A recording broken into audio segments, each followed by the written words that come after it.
најважно и најкарактеристично е дека досега на СОС телефонот си имаат за овие 26 години, колку што постои, октомври 1993 година, јавено или дојавувано 20.742 деца, родители, најблиски и соседи.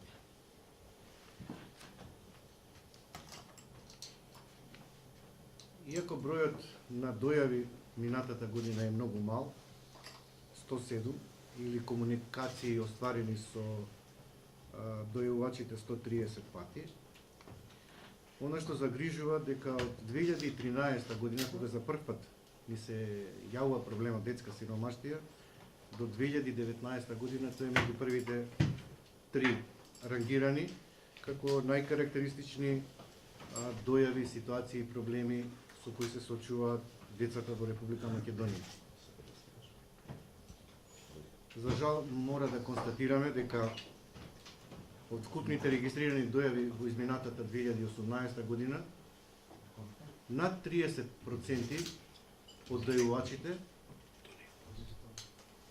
се пожалиле, изразиле загриженост за својата екзистенција, за својот живот, биле поврзани со детската сиромаштија.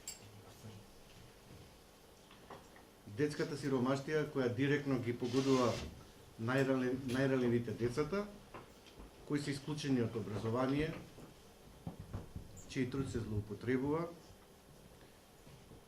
деца кои се жртви на трговија, детска проституција, питачење и други најлоши форми на злоупотреба на детскиот труд. Република Македонија ја има подпишана Конвенцијата за правата на детето и меѓународната и Конвенцијата 182 од Меѓународната организација на трудот, каде што се има заветено и гарантирано за достоен детски живот, и ги повикуваме државните институции, бидејќи кога отсуствува грижата и капацитетот на родител, а во услови на сиромаштија ни родителите не можат најсоодветно да се снајдат, државата е таа која треба да им помогне. А помагањето е многу едноставно. Овие деца треба во раниот детски развој да се вклучат во градинка, да добијат бенефиции од страна на државата, да стекнат други животни навики, да не бидат дискриминирани по социјалниот статус, да им се обезбедат топли обувки, облека, храна, и на тој начин ќе имаме помалку едно дете на улица и на време ќе може да се работи со овие деца за да можат да стигнат и до задолжителното основно образование. Значи да не дозволиме нивна регрутација како деца питачи или пак деца чиј труд се злоупотребува. Што повеќе децата се вклучат во образованието, толку имаме поголема шанса да ја намалиме детската сиромаштија и да ставиме крај на трансгенерацијскиот начин на обезбедување на екзистенција. Вториот проблем со кој се соочуваме, кој исто така е меѓу првите 5 во изминатите години, е семејното насилство, каде што најчесто децата се директни и индиректни жртви на меѓусебните физички, психички и други препирки меѓу брачните партнери. Трет по важност и најкарактеристичен како проблем со кој се соочуваат децата се бракоразводните постапки. Имено знаете дека нашиот став е дека кога се разведуваат родителите, не се разведуваат и родителите, туку родителството е обврска до крајот на животот.